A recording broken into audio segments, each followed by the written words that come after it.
Welcome to the Photo Management Challenge, and let me show you what we're hoping to achieve by doing this. Now, I've already written the code to do this, and your challenge is to implement your own photo management system. It can look the same as mine, it can be a design of your own, but there's a few requirements that we need to achieve from this, and let me show you what they are. Currently I'm logged in as Lola, and Lola is a moderator and has access to the photo management link inside the admin panel. Now, in another browser, I'm also logged in as Duke. And Duke is just a normal member, doesn't have any access to the admin side of this. Now, the goal of this, if I just go and edit Duke's profile and edit the photos, and I'm just going to drop a couple of photos inside here and upload these into my API. Now, when they're uploaded, they automatically are lowered in opacity and it's got the awaiting approval message on them. Also, I'm no longer able to select these photos as main, but I am still able to delete the photo if I want to. Now, what should also happen is, whilst these photos are visible for Duke, who's currently logged in, if I go back to the other browser where Lola's logged in, and I'll just refresh the page, and I click on Duke, and I click on his photos, then I don't see the photo that hasn't yet been approved. Also, inside the admin, I see the photo that Duke has just uploaded with two buttons to either approve or reject this photo. If I approve this photo, it disappears from the photo management panel. And if I go back to matches and I go back to Duke's profile and the photos, now I can see that this photo is now available for selection. And if I go back to the other browser and I refresh this page, then I can see that this photo has now been approved and it's available to set as the main photo. So I'll just upload some additional photos as well, just of Batman to demonstrate this further. And I can see that all three photos are waiting approval. I'll go back to Lola. I refresh this page, click on the photos, and I don't see any of the Batman photos inside here. And also, if I reject the photo, I'll reject this very old-fashioned Batman image, then this disappears, and it also disappears from, let's approve one of these, but it also disappears from Duke's profile. And if I refresh this page, then this Batman will have gone because it will have been deleted from the API and Cloudinary storage as well. So now we've just got one photo awaiting approval and we have the other two that have been approved. So this is what we're trying to achieve here. Users can still upload photos, but they go into an awaiting approval status. And when they're awaiting approval, they go into this photo management panel along with the user's username and just a couple of buttons to approve or reject them, just as simple as that really. We're not going to provide rejection reasons or anything like that. It's just a simple approve or reject system that we're using here. And I'm just going to go through a few hints as well to help you get started with this. So I'll just head back to Firefox just to give you a few starting points and a few things to think about whilst contemplating what to do here. Now if I just inspect the element inside Firefox, and I go to the network tab and I'll just refresh this page.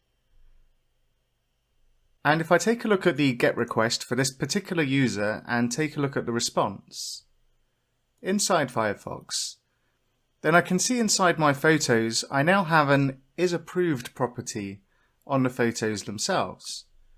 And obviously we can use this to dynamically assign classes to the photos. So obviously this one that's awaiting approval has its property isApproved set to false, and then we can use the ngClass attribute, which allows us to set a class dynamically on an image. Also, we've got some text on top of this image.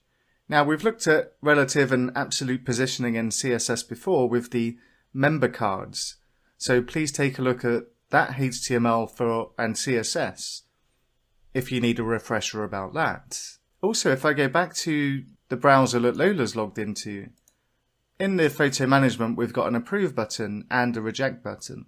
And these call two different methods to either change the property of isApproved to true, or to delete the photo both from the database and the API.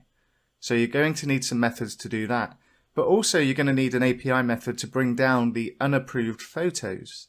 So there is one slightly tricky part that you're going to need to think about with this particular challenge. When I click on matches and I click on Duke inside Lola's profile and I'm looking at Duke's profile, when I view the photos, I only see the approved photos coming back down. But when I'm logged in as Duke, I see all of the photos, including the unapproved photos, in the member edit component.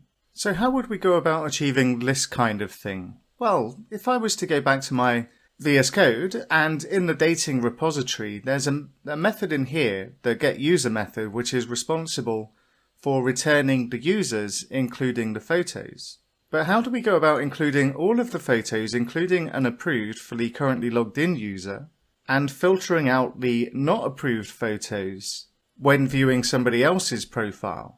Well, there's a temptation here, and if you were to try and do something like this, for instance, you might decide to add a where clause, which is what we would use to filter, and this would take a function to test each element for a condition.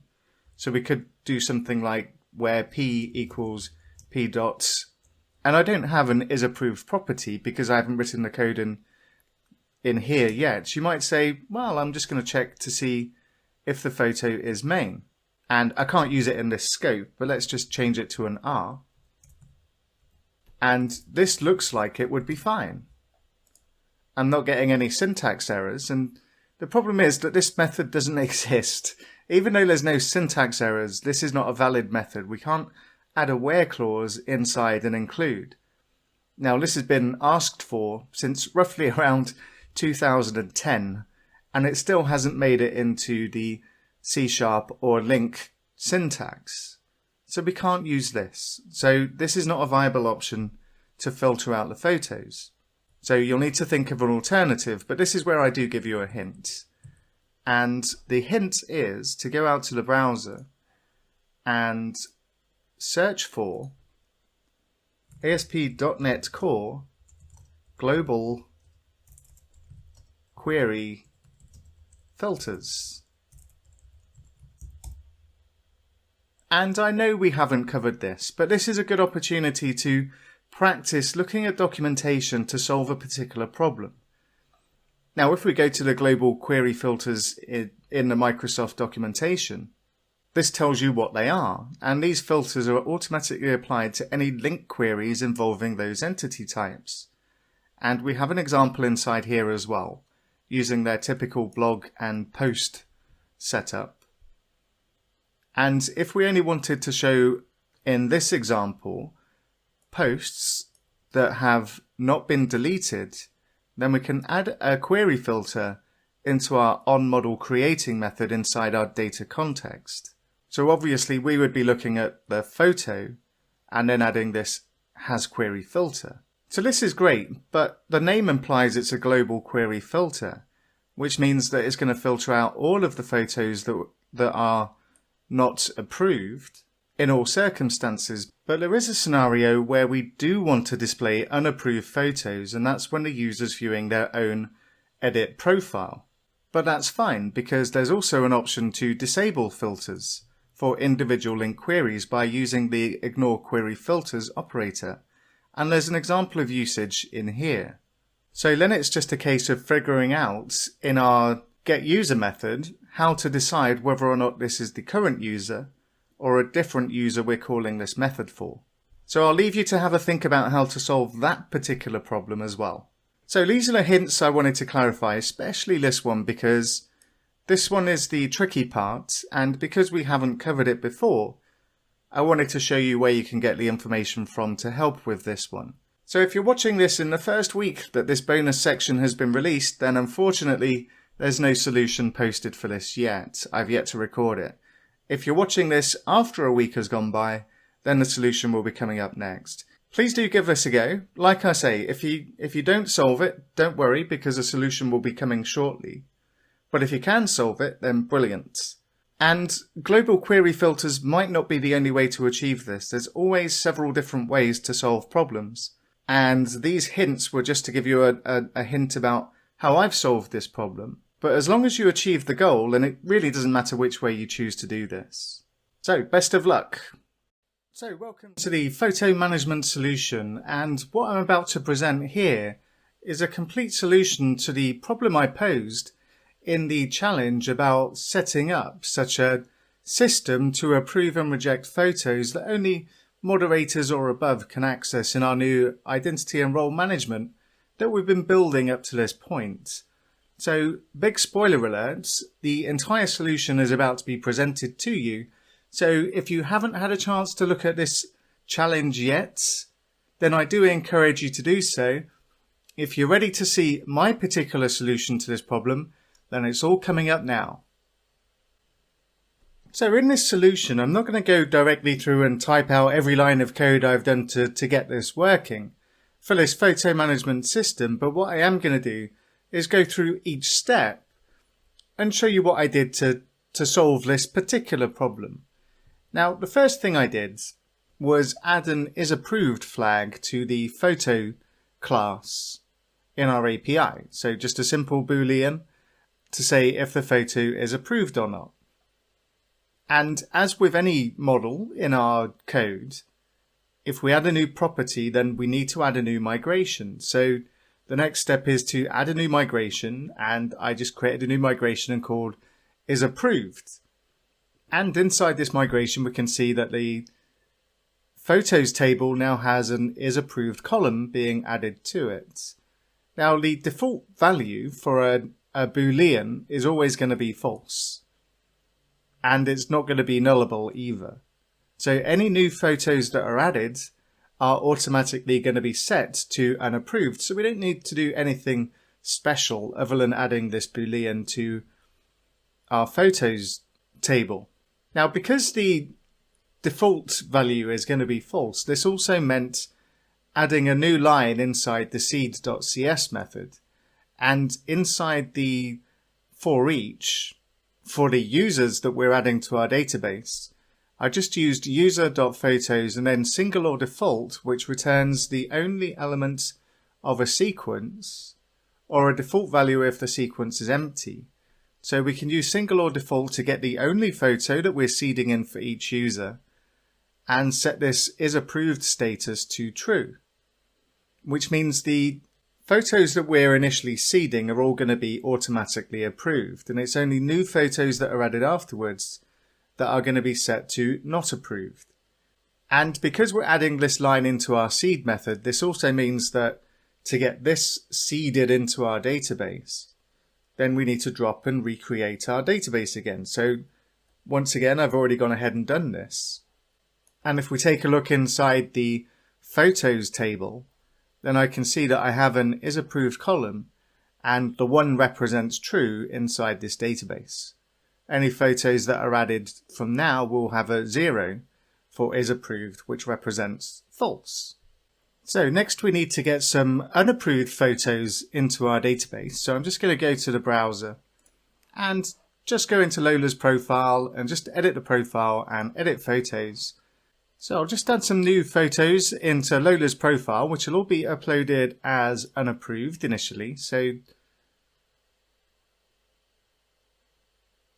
obviously nothing changes in the UI at the moment for Lola because we haven't done anything with this, but if I go and check the database and I just refresh, then we can see that all of these have been uploaded with the isApproved flag set to 0, which means false. So let's just go through the changes that are necessary to affect the UI and show the photos as awaiting approval. So I'll just go back to VS Code and show you the changes that are needed for this. And first of all, we need to make sure we send back the isApproved flag with the detailed user's profile, because this is where we're sending all of the photo information back with in this photos for detailed DTO. So we need to make sure we send back this isApproved status. We also need to update the photo.ts interface, or the photo interface inside our Angular application. So we add the isApproved property inside here. And we also need to specify this inside the photo editor component so that when we push the photo after it's been initially uploaded, we add the isApproved flag inside here as well. And then we can make some changes inside the photo editor component HTML.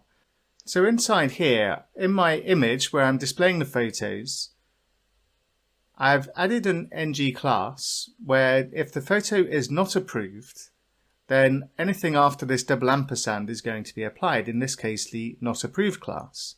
I've also got a div that's going to display some text with text-danger, which will make the text red, saying awaiting approval. And this will only be displayed if the photo is not approved.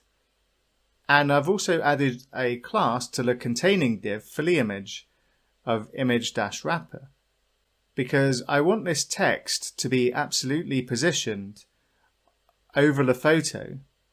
And in order to absolutely position something, you need to make its containing class relative. So let's take a look at the CSS that I've added inside the photo editor component CSS.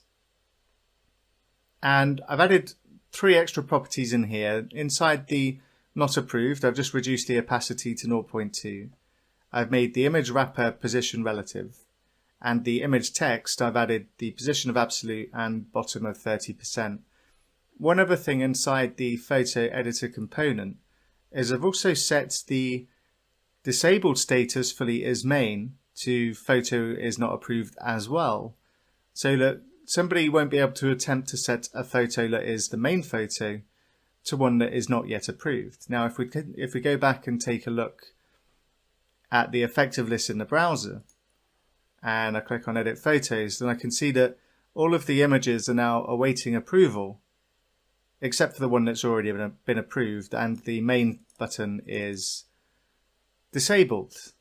However, if I'm logged in as Duke and I'm just in a different browser and I click on Lola's profile and I click on the photos, then I can still see all of Lola's photos, and that's not the goal we're looking for. We want to hide these photos until, or not just hide them, we don't even want to return these photos unless they've been approved by a moderator. So what we'll look at next is how we can filter out the photos that have not yet been approved, yet still show them in the unapproved status when a user's viewing their detailed profile. So let's take a look at what's needed to solve this particular problem. So I'll head back to VS Code, and the first thing we need to do is take advantage of these global query filters. Now inside the data context, I can add a global query filter that filters out everything, or every photo in this case, because I'm targeting the photo entity here. And I can add a query filter and only send back photos that are approved, which means that when I browse as somebody else, like Duke for instance, and I refresh, I no longer see photos that are not in approved status, and I don't even return those photos either. But in order for Lola, when Lola's logged in, to still see those photos, then we need to ignore those query filters. So inside the dating repository, I've added a check to see if the user is the current user, and I've added the ignore query filters method if the user is the current user, and that means that I send back all of the photos, including the unapproved ones. Now I've had to change this getUser method slightly. First of all, it's taken 2 arguments now, the int ID of the user and a flag to see if this is the current user. And I've also had to update the iDating repository method as well to accommodate the 2 properties now, or 2 arguments.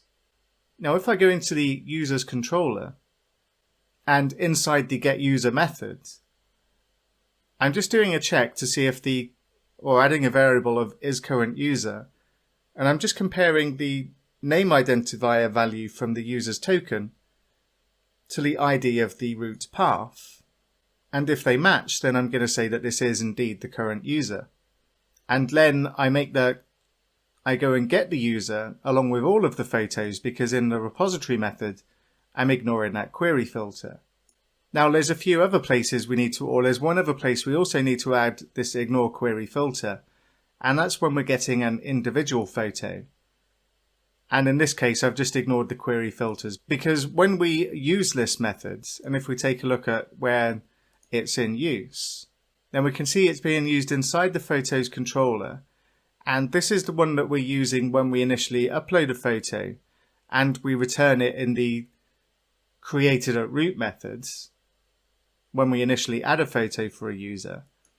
And if we look at the other two places it's in use, we can see it's in use in the set main photo, and we can also see it's in the delete photo method. And this is the crucial one because we wouldn't be able to delete a photo if when we got the photo from the repo we didn't have that ignore query filter on it. So we do need to add it in the get photo method as well. The other thing to note is that this get user method is used in 10 locations inside this project. So it's also a case of going through each different method where this method is being called, and there's quite a few of them here, and going through each one individually and setting that flag to true or false. And I've just used the literal values of true or false in the majority of cases here because it's pretty obvious that in this particular case when we're logging the user activity that it is the current user. Not that it really matters whether or not we use the ignore query filters in this case, and I've just gone through and added in each instance whether or not it's the current user. And I've done that for all of these different methods as well. So this is something else that's necessary because of this ignore query filters and global query filters, and we do need to make an adjustment to wherever this method is called, otherwise we're going to get some errors. So the grand results of all of this activity that we've just done is that when I browse to Lola's profile and I click on edit photos, I see all of the photos inside here, and I can still delete photos without any problems. I just can't set them to main, but if I go back to Duke and I refresh the page and I click on Lola's photos, I don't see any of the unapproved photos inside there. So the next task is to actually allow these photos to be moderated and approved or rejected. And that's the next step that we'll take a look at. So let's head back to Visual Studio Code and take a look at the changes we need to make to create our photo moderation system. So I'll start off in the admin controller, and I've updated this and I've created a new method called get photos for moderation. But what I've also done, let me just scroll up to the top, is I've also brought in the Cloudinary settings and configuration and created a new account inside the constructor so that I've got access to the Cloudinary methods, because in order to reject a photo we're also going to need to delete it from Cloudinary itself. So first of all, let's go down to the method to get the photos that are currently not approved, because we're going to send them all back to the Angular application, particularly for the photo management component. So what I have in here is a new method with a root called photos for moderation. The authorization policy is the moderate photo role, and this method is going to return photos. It's going to include the user information because we want to display the username in the client. We have to add the ignore query filters because obviously we want to get the photos that are not approved. And then we add the where clause saying where the photo is approved equals false. And then we're just using the select so that we project it into a new object that we can then return. Now I'm not messing around with automapper in this case. The select method gives me an option to create a new object from the information I'm returning from the data context. So I return the context of photos including the user, and then I've got access to the username, the photo ID, the URL, and whether or not the photo is approved, and then I just pass that into a list, which I then return. I've also got the approved photo along with the photo ID, and in the approved photo all we want to do in this case is change a property of is approved to true. So first of all we need to go and get the photo. Again, we have to use this ignore query filters because this is an unapproved photo we want to get from our context, and without adding this, then we wouldn't be able to retrieve that photo because this filters out everything. So we have to ignore those query filters, and then we select the first order default that matches the photo ID that we get from the roots. And then we set its approval status to true and then save the changes. And then we just return OK. And then for the reject photo, a bit more involved this case because we need to also delete it from Cloudinary. First of all, we just use a path of reject photo with the photo ID. And then we go and get the photo from the context, including the ignore query filters, just as we did for the approved photo. Then we'll just do a quick check to see if the photo is main, and we won't allow the user to reject the main photo. Although this check is pretty much unnecessary because there's no way for a user to set the photo as main for a photo that is not yet approved, unless we were actually seeding our data, but a user's not going to have access to do that. So probably not necessary, you can probably not bother with that. Then we want to check to see if the photo has a public ID, because if it does, then we know it's a Cloudinary photo and we need to delete it from Cloudinary. And that being the case, then we create a variable for deletion parameters and we just pass in the public ID of the photo. And then we can use the Cloudinary destroy method and pass in the delete params just as we've done before. And if that result comes back okay, then we remove the photo from our context.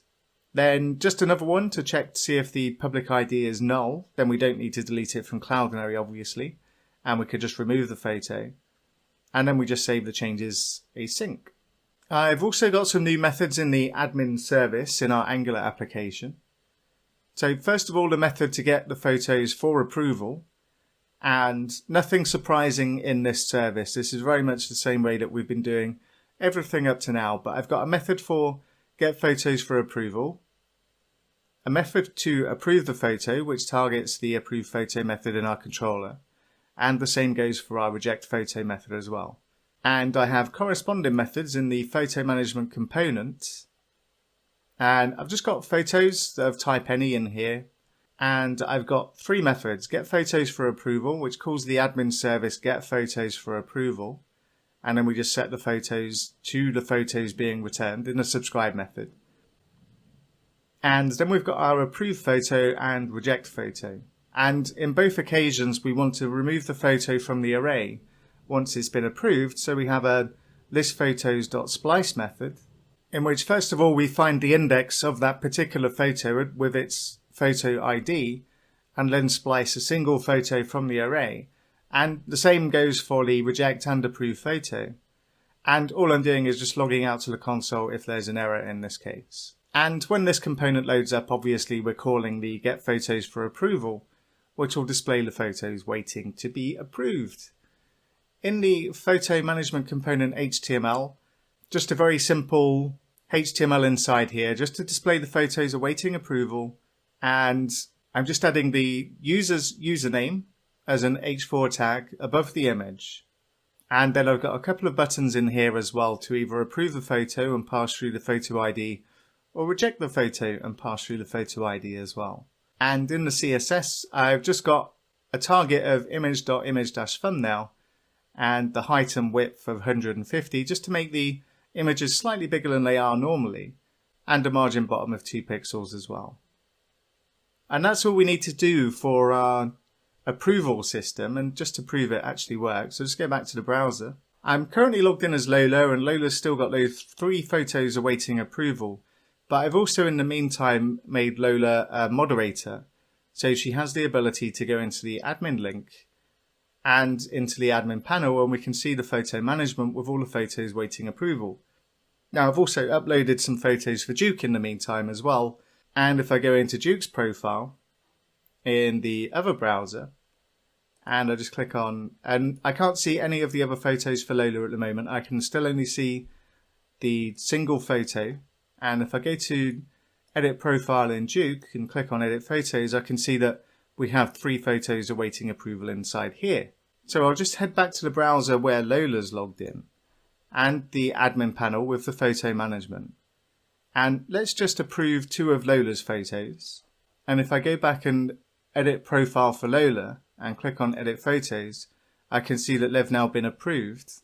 And if I go back and view as Duke and go to matches and go to Lola's profile and click on photos, I can also see those 2 photos inside here as well. And just the other way as well, if I go back to Lola and click on matches and click on Duke and photos, then I see just the 1 photo. But if I then go ahead and approve 2 of Duke's photos and go back to matches, click on Duke, click on his photos, then I can see they've been approved. And just to finish off, I'll go back to admin and I'll just reject these 2 photos. And they'll be removed from Cloudinary, and they also won't be visible in Duke's profile if I go and look at this.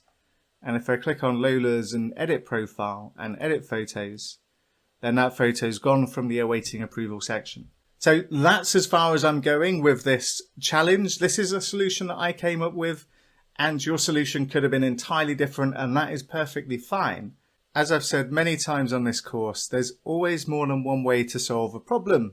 So it's absolutely no problem if your solution is different to mine, or better than mine, or a little bit worse than mine, or whatever. It's all fine.